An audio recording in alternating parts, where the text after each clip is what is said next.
Well, as you can imagine, those comments haven't gone down very well in the city. I'm joined now from London by David Buik from BGC Partners. And my goodness, David, what do you make of the new business secretary shining such a harsh light? Good evening, Tiki, and I'm trying to control myself so that I behave with some aplomb. But I thought it was a disgraceful performance. I mean, I understand that it's a party conference season, but Dr. Cable was discourteous and insulting, and he implied that the business community as a whole was corrupt to the core. And I think that's a pretty awful way of behaving.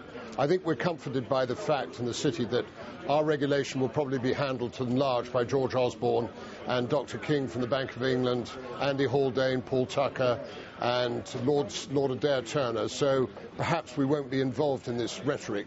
I think it was really reprehensible, and anybody who might want to come to London to either expand their banking business or start up and start helping with the lending problem we've got will surely have been put very badly off yesterday.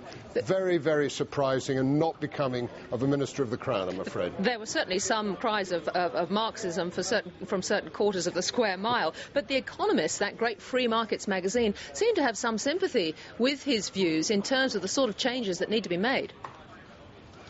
Well, putting the thing in context, I mean, there is nobody working in the square mile of the City of London at all that says the behaviour that went on in a few places, but it was very damaging places, 2 years ago was anything else but disgraceful as well. And that kind of behaviour must never, ever be allowed to happen again. But all banks, all regulators, until finally the level playing field is there, have been working flat out to make sure that that doesn't happen again. And I just think we should have been given some credit for the progress that has been made.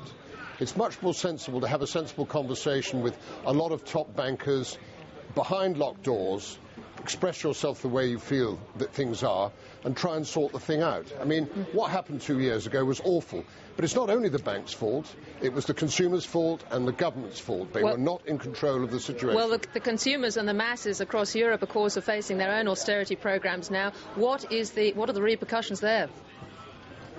Well, the repercussions are right across the spectrum. At the moment, unfortunately, the light is shining on places like Greece and Ireland and Portugal and Spain and Italy and the Balkans.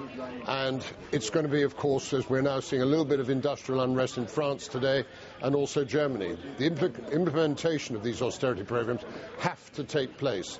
Otherwise, the world's economy will fall over. And I hope that the United States... Sorry, I beg your pardon. No, I was going to say we're also looking at the possibility of more quantitative easing if you read the Bank of England's minutes now.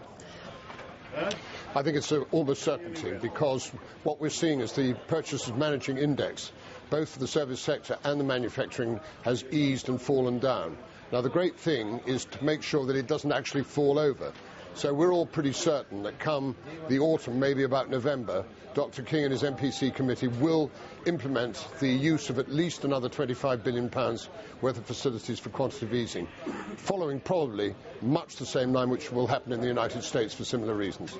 And lastly, David Buik, I understand Lloyd's boss, Eric Daniels, is off. That's a pretty important job, and you're running a city book, I gather. And there have been a couple of Australian candidates with pretty favourable odds.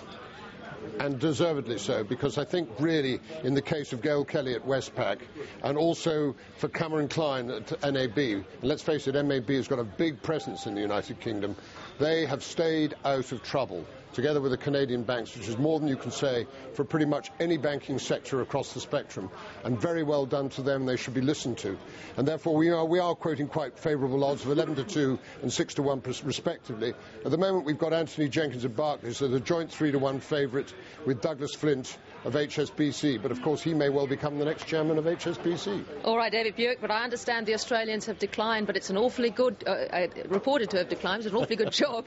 All right, thank you very much.